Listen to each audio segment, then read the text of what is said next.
जीवन आहे ते पाणीवाले या इकडे काय भरणार या लोक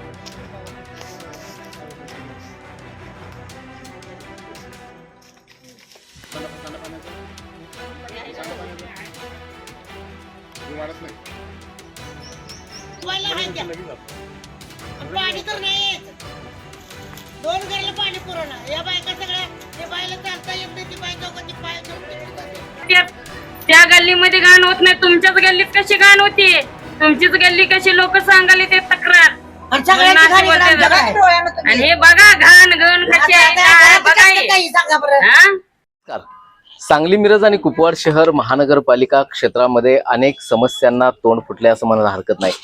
कारण नुकतीच सांगली मिरज कुपवाड शहर महानगरपालिकेची निवडणूक पार पडली आणि प्रत्येक पक्षाचा असेल प्रत्येक नगरसेवकाच्या उमेदवाराचा असेल की त्याने जो जाहीरनामा प्रसिद्ध केला होता त्या जाहीरनाम्यामध्ये ज्या नागरी समस्या आहेत ज्या पाणी लाईट रस्ते या मूलभूत ज्या सोयी सुविधा आहेत या सोयी सुविधांवर प्रकाश टाकण्यात आलेला होता. आम्ही निवडून आल्यानंतर या सोयी सुविधा पूर्ण करू नागरिकांच्या या समस्या आहेत पाण्याची समस्या असेल रस्त्याची समस्या आहेत गटारांची स्वच्छतांची समस्या आहे या समस्या दूर करू अशा तऱ्हेची आश्वासनं प्रत्येक नगरसेवकांना उमेदवारांनी पक्ष आणि संघटनांनी दिलेली होती. परंतु आता आपण निवडणूक होऊन या महानगरपालिकेमध्ये आता महापौर स्थानापन्न झालेले आहेत. परंतु अजूनही या समस्यांकडे महानगरपालिका प्रशासन असेल किंवा इतर जे नगरसेवक असतील यांचं लक्ष गेलेलं नाही असं म्हणायला हरकत नाही. कारण सध्या आपण ज्या ठिकाणी उभे आहोत हा सांगलीमधील इंदिरानगर झोपडपट्टीचा परिसर आहे. आपण पाठीमागं पाहू शकता अनेक झोपडपट्टी मोठ्या प्रमाणात इथं लोक राहत आहेत आणि लहान लहान घरं आहेत घरांच्या समोरच गटार आहेत आणि या गटारांची अनेक दिवसांपासून स्वच्छता होत नाही. पाण्याची मोठ्या प्रमाणात समस्या इथल्या नागरिकांना भेडसावते आणि या संदर्भामध्ये आता आपण या संबंध ज्या महिला भगिनी आहेत यांच्याशी संवाद साधणार आहोत.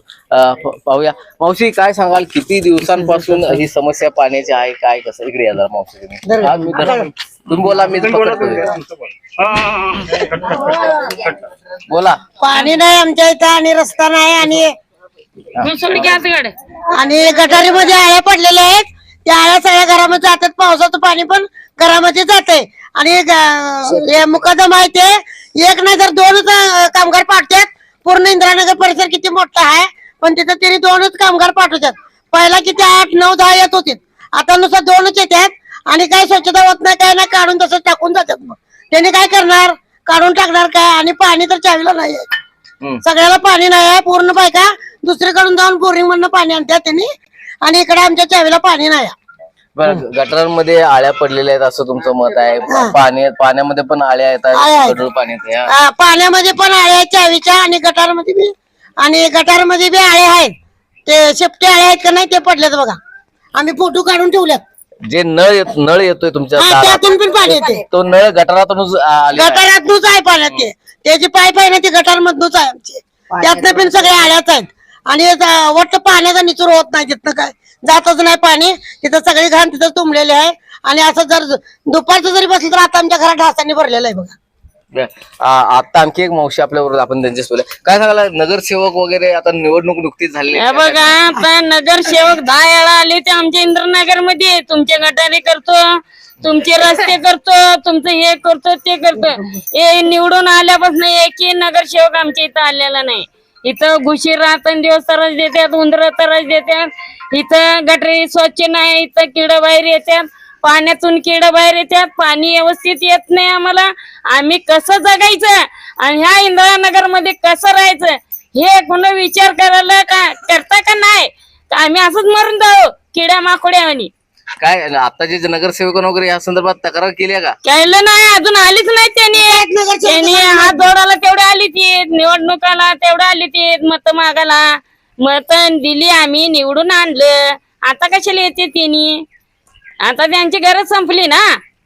आता तुमची मागणी काय आहे? आता मागणी आमची आहे की आम्हाला स्वच्छता करून द्यावी सगळे इंदिरानगर गटरी स्वच्छ करावं पाण्याची व्यवस्था करावी आणि या रस्ते चांगली व्यवस्थित करून द्यावी हेच आमची एवढीच मागणी. अनेक समस्या सध्या या इंदिरानगर झोपडपट्टी वासियांना सोसावे लागत आहेत. गटार घाणीनं तुडुंब भरलेले आहेत, त्यामध्ये आळ्या पडलेल्या आहेत आणि याच आळ्या पडलेल्या गटारांमधून, दूषित गटारामधून त्यांच्या पिण्याच्या पाण्याची पाईप आलेली आहे आणि त्यामध्ये हे पिण्याच्या पाण्यामध्ये ह्या गटारीतलं पाणी मिक्स होत आहे, त्याच्या आळ्या मिक्स होत आहेत आणि तसंच पाणी सध्या नागरिकांच्या घरामध्ये पोहोचतंय. डासांचा मोठा प्रादुर्भाव या ठिकाणी या लोकांना भेडसावतोय. पाण्याची समस्या भेडसावते, रस्त्यांची समस्या आहे, गटारांची स्वच्छता वेळच्या वेळी होत नाही आणि जे नगरसेवक आता जे निवडून आलेले आहेत ते फक्त मतं मागायलाच या ठिकाणी आले. आता आमच्या ज्या समस्या आहेत त्या समस्यांचं निराकरण करण्यासाठीही त्यांनी यावं अशी मागणी इथल्या नागरिकांमधून व्यक्त होते. आपल्याबरोबर वंचित बहुजन आघाडीचे प्रतिनिधी आहेत, आपण त्यांच्याशी बोलूया. काय सांगाल, कारण इंदिरानगर झोपडपट्टी हा मोठा एक भाग आहे, झोपडपट्टीचा भाग आहे. अनेक सर्वसामान्य माणसं या ठिकाणी राहत आहेत आणि त्यांना अनेक आरोग्याच्या समस्या सध्या भेडतात. सांगली मिरज कुपवाड शहर महानगरपालिकेमध्ये एक 10 वर्षापूर्वी घोषणा झाली होती की गटरमुक्त शहर आपल्याला करायचं आहे.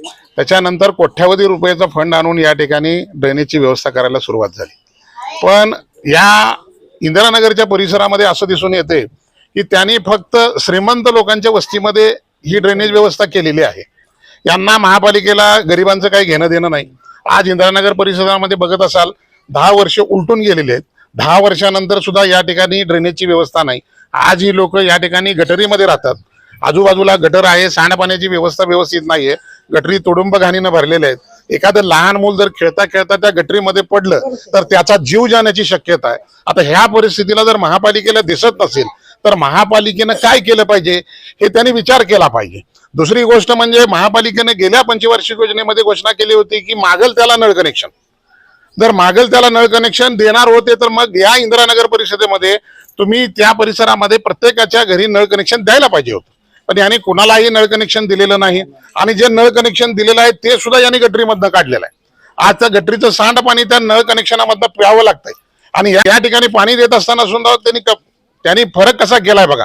श्रीमंत वस्तीमध्ये 5व्या मजल्यापर्यंत पाणी जातंय, पण या इंदिरानगर परिसरामध्ये एक मजला सुद्धा नाहीये, बैठे घर आहेत, बैठ्या घरामध्ये पाण्याचं प्रेशर नाही. आता ह्या लोकांना जर समजा अर्धा तास पाणी दिलं आणि मग याच्यानंतर जर अर्ध्या तासानं पाणी बंद केलं तर 2 कळशाच्या वर पाणी भरणार नाही. मग इतर लागणाऱ्या पाण्यासाठी यांनी कुठं जायचं, वनवन भटकायचं का? ही महानगरपालिका एवढी मोठी असून सुद्धा या महानगरपालिकेचं प्रशासन योग्य पद्धतीनं काम करत नाही असं आम्हाला दिसतं. त्याचबरोबर या ठिकाणी प्रत्येक घरासमोर त्यांचं शौचालय असलं पाहिजे होतं, पण या ठिकाणी कुठल्याही घरासमोर स्वतःचं शौचालय दिसत नाही. यांना एकत्रित शौचालय आहे त्या शौचालयाच्या ठिकाणी जावं लागतंय. वयोवृद्ध माणसांना एवढ्या लांब पल्ल्याच्या शौचालयासाठी जाण्याची परिस्थिती नाहीये. घरातला माणूस कामासाठी जाणार का त्या वयोवृद्ध माणसांना घेऊन सांभाळत बसणार? प्रत्येकाची हातावरची पोट आहेत, काम करून रोजची परिस्थिती सुधारण्याचा प्रयत्न करतायत.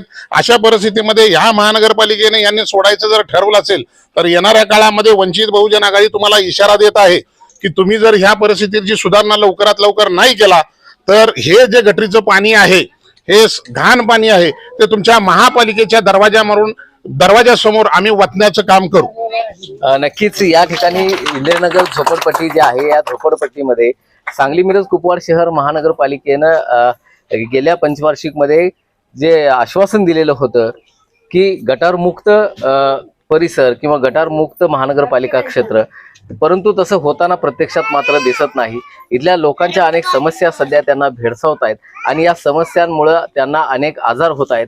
अनेक रोगांचा प्रादुर्भाव या लहान लहान मुलांना होतो, इथल्या ज्येष्ठ नागरिकांना होतोय आणि त्यामुळे इथले जे महानगरपालिका प्रशासन आहे किंवा इथून निवडून आलेले, या प्रभागामधून निवडून आलेले जे विद्यमान नगरसेवक आहे त्यांनी इकडे लक्ष देणं खरं तर गरजेचं राहणार आहे. महापालिका प्रशासन असेल किंवा राजकीय हे नेते असतील किंवा इथून आलेले उमेदवार असतील, त्या उमेदवारांनी इकडे लक्ष देणं गरजेचं आहे आणि ते कितपत लक्ष देत आहेत हे भविष्यात पाहणं गरजेचं ठरणार आहे. मोहन राजमाने, नवराष्ट्र न्यूज, सांगली.